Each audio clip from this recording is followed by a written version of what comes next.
Selamat pagi teman-teman. Assalamualaikum warahmatullahi wabarakatuh. Saya Wendy Darmawan. Saya sebagai praktisi K3. Saya ingin share sedikit tentang induction. Kadang-kadang kita bingung apa yang harus kita presentasikan saat induction. Dan apa sih induction itu? Induction adalah pintu gerbang utama saat orang masuk ke suatu tempat pekerjaan. Saat orang diberi induction, mudah-mudahan dengan induction itu orang jadi mengenal apa sih potensi bahaya yang ada di perusahaan, sehingga mereka bisa aman. Oke, saya akan langsung saja menjelaskan apa yang harus kita jelaskan saat induction. Pertama, induction ditujukan kepada orang yang baru masuk ke satu pekerjaan, ke tempat pekerjaan. Kedua, orang yang lebih dari 6 bulan tidak pernah kembali di tempat pekerjaan itu wajib diberikan induction. Karena dengan adanya induction berarti dia mengetahui mungkin ada namanya aturan-aturan baru, ada potensi bahaya baru, sehingga dia akan refresh lagi. Dan dalam induction ini sebenarnya dibagi menjadi 3 poin utama. Pertama adalah introduction tentang kebijakan perusahaan tentang K3. Kedua adalah introduction tentang potensi bahaya yang ada di perusahaan. Dan ketiga adalah aturan yang berlaku di perusahaan. Kita kupas satu persatu. 1. Kebijakan perusahaan tentang K3. Nah, di sini adalah komitmen perusahaan terhadap K3 seperti apa. Jadi dalam komitmen K3 di sini adalah HSE Policy. HSE Policy itu adalah arah dari kebijakan perusahaan terhadap K3 itu seperti apa. Sehingga saat kita tahu arahnya seperti apa, kita bisa mengetahui sejauh mana komitmen perusahaan terhadap K3. Sebenarnya di dalam HSE Policy itu banyak poin-poinnya. Tapi yang utama kita harus tegaskan kepada orang yang kita akan diberi induction adalah 3 HSE. H-nya adalah health. Jadi perusahaan tentu berkomitmen supaya tidak terjadinya PHK. Apa itu PHK? Penyakit akibat kerja. Jadi dalam bidang health yaitu tidak terjadinya PHK, penyakit akibat kerja. S adalah safety, yaitu keselamatan. Jadi perusahaan mempunyai komitmen ingin zero accident. Bagaimana caranya? Ya berarti semua orang yang bekerja harus mengikuti aturan-aturan yang berlaku sesuai dengan keselamatan kerja. Dan E adalah environment. Perusahaan ingin supaya tidak ada pencemaran lingkungan. Pencemaran lingkungan itu dibagi menjadi mungkin pencemaran air, pencemaran udara, dan pencemaran tanah. Bagaimana cara menghindarinya? Sebagaimana contoh, kalau misalnya orang menampung bekas oli di dalam ember, tidak boleh sampai penuh, sehingga saat dia angkat tidak tertumpah ke tanah, sehingga tidak terjadi pencemaran tanah. Dan untuk pencemaran udara mungkin banyak hal-hal yang di bagian udara. Misalnya kita harus cek emisi kendaraan-kendaraan kita. Dan air tentu saja sumber air kita harus diamankan. Tadi dengan kita membuang pencemaran itu, membuang oli yang bekas di tempatnya, kita sudah mengamankan air. Dan contoh simpel di environment ini adalah saat kita membuang bekas-bekas buangan, kita harus kasihkan ke tempat yang sebenarnya. Misalnya non B3 ke non B3 dan B3 ke B3. Yang kedua, apa yang kita harus informasikan, introduction, yaitu tentang potensi bahaya yang ada di perusahaan kita ini apa.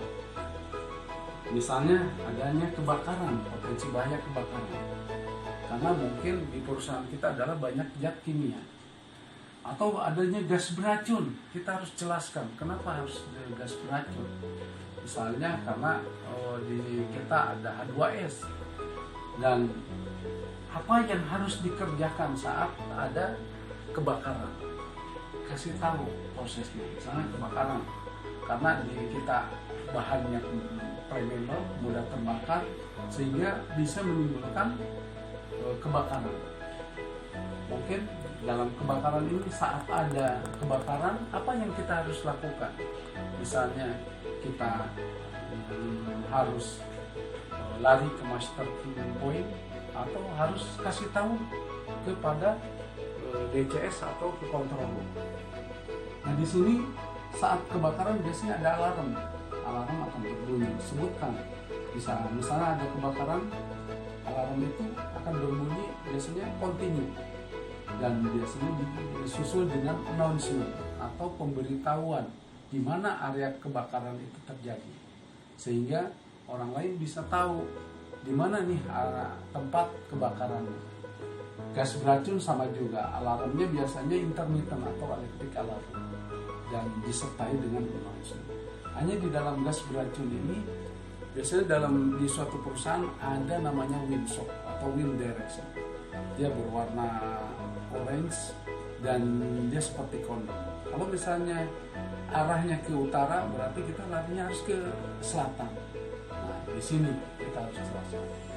Dan di dalam induction juga harus dikasih tahu di mana master point, kemana kita harus jalan cepat ke master point. Kita tidak boleh berlari, karena berlari bisa berpotensi jatuh. Kita boleh berjalan cepat mengikuti jalur yang sudah ditetapkan. Master point, kita misalnya ada master point di gate 1 dan di gate 2, itu terserah. Dan saat ke master point, apa yang harus dilakukan? Kita harus melapor kepada incas, yaitu incas di sana, kasih tahu nama kita, dan langsung kita berbaris 5-5, sehingga incas di sana akan gampang untuk menghitung kita, head account-nya akan gampang, dan kita tidak boleh kemana-mana sampai ada instruksi berikutnya. Nah, selanjutnya yang perlu diinformasikan dalam induction ini adalah aturan yang berlaku di perusahaan. Ini penting sekali. Sesuai dengan Undang-Undang Nomor 1 Tahun 1970 Pasal 13,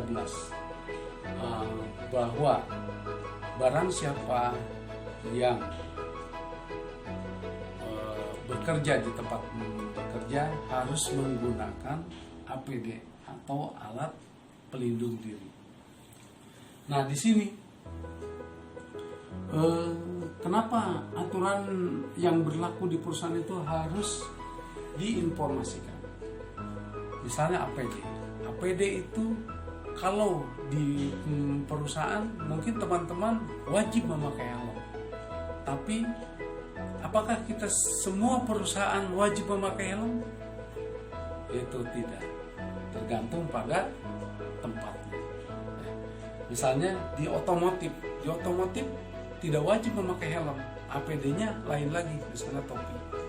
Nah, itu yang sering kita salah persepsi. Nah, pentingnya aturan yang berlaku di perusahaan harus dijelaskan. Kedua adalah dilarang membawa senjata tajam atau api. Nah, ini masing-masing perusahaan mempunyai aturan. Dilarang makan di tempat kerja, itu harus dijelaskan juga kalau misalnya ada aturan seperti itu. Dilarang merokok di tempat kerja, itu harus dijelaskan apakah di perusahaan itu harus seperti itu. Dilarang menggunakan kamera atau handphone, dilarang menggunakan handphone kecuali diizinkan adanya permit, karena mungkin daerah flammable. Kalau misalnya di tempat Anda tidak apa-apa, tidak jadi masalah.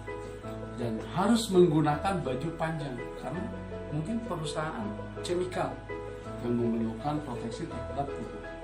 Dan bekerja di ketinggian. Nah, bekerja ketinggian harus memakai body harness, harus dijelaskan juga.